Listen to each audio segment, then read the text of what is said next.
साथियों, राशन विक्रेताओं के साथ प्रदेश सरकार लगातार उपेक्षापूर्ण रवैया अपनाए हुए है और हम लोगों की बात को हमारे अधिकारी भी किसी तरह से शासन के पास पहुंचाने के मूड में नहीं रहते हैं। उनका बस एक ही काम है कि जो भी हो, जैसे भी हो, राशन विक्रेता मरे या जिए, उनके आदेश का पालन होते रहना चाहिए, जिससे सरकार में उनकी छवि अच्छी बनी रहे और उनकी पीठ शासन में बैठे अधिकारी थपथपाते रहें। इसके अलावा वह राशन विक्रेताओं की परेशानियों को किसी भी तरह से संज्ञान में लेना नहीं चाहते। यह बात मैं इसलिए कह रहा हूँ क्योंकि प्रदेश सरकार में राशन विक्रेताओं को खाद्यान्न वितरण के लिए 90 पैसे कमीशन दिया जाता है। यह बात किसी से छिपी भी नहीं है। कमीशन बढ़ाने के लिए हमारे साथियों ने तमाम तरह के प्रयास किए, अदालतों में भी गए और अधिकारियों को नोटिस भी दिए, लेकिन जो कुछ हमको करना चाहिए था वह हम अभी तक नहीं कर पाए हैं। क्योंकि एक बार संपूर्ण वितरण बंद हो जाए तो ऐसा नहीं है सरकार में बैठे अधिकारी और सरकार हमारी बातों का संज्ञान न ले। सरकार को इस पर भी ध्यान देना ही पड़ेगा, लेकिन हमारे साथी अपने अपने खेमों में बटे होने के कारण यूनाइटेड नहीं हो पाते, और यूनाइटेड भी होते हैं तो उनके जो मुखिया हैं वो अपने हिसाब से फैसले लेकर बात को ख़त्म कर देते हैं। मेरी बात यदि किसी को बुरी लगे तो वह मुझे क्षमा करते हुए मैं उनके सामने एक बात रखना चाहता हूँ कि किसी भी प्रदेश में दो तरह का व्यवहार अगर किसी के साथ होता हो तो वह मुझे बताने का कष्ट करें। उत्तर प्रदेश सरकार में राशन विक्रेताओं के साथ दो तरह का व्यवहार होता है।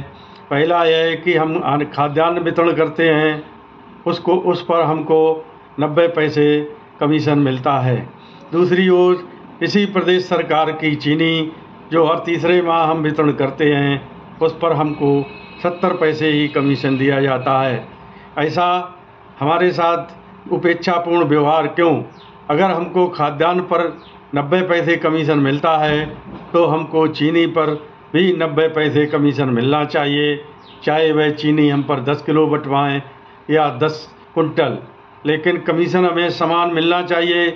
इस बात को आज तक कोई भी कहना और उठाना नहीं चाहता। आज मैं अपनी बात को आप सब लोगों के सामने वीडियो के माध्यम से रख रहा हूँ। क्या मेरी बात नाजायज़ है? यदि मेरी बात नाजायज़ है तो आप लोग फिर यह टीका टिप्पणी करना बंद करें कि हमको कमीशन 300 रुपये कुंटल चाहिए, मानदेय 50,000 रुपये। अब मैं इन दोनों बातों पर भी एक क्लैरिफिकेशन करना चाहता हूँ। हमारे राशन विक्रेताओं को भ्रम में डाला गया है यदि हम लोगों को सरकार मानदेय देगी तो वह हम लोगों की गर्दन भी हर तरीके से पकड़ेगी। अब आप लोगों के सामने एक उदाहरण है शिक्षा मित्रों का।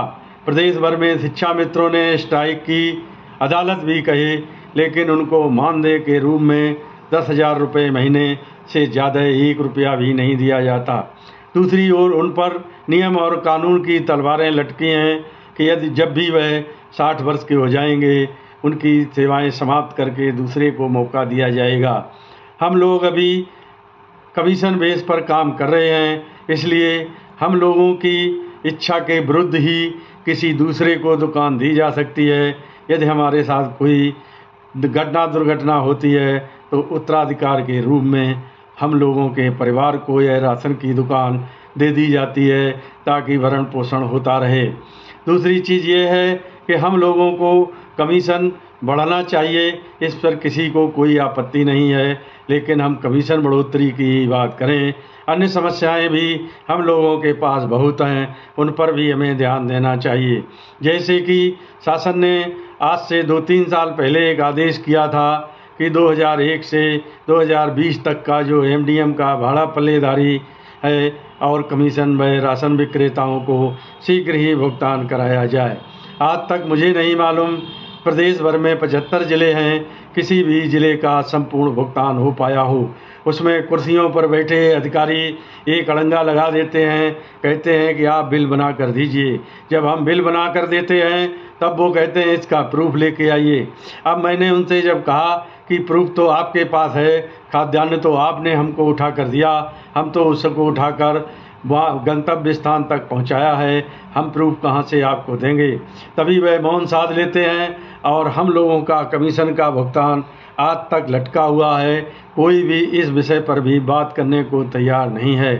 मैं इसी हफ्ते आयुक्त महोदय से पुनः मिलने का प्रयास करूंगा और इन्हीं सब बातों को लेकर उनके सामने अपनी बात रखूंगा और सोचूंगा यदि हमारी बात नहीं सुनी जा रही है तो फिर एक ही विकल्प बनता है कार्य बंद का।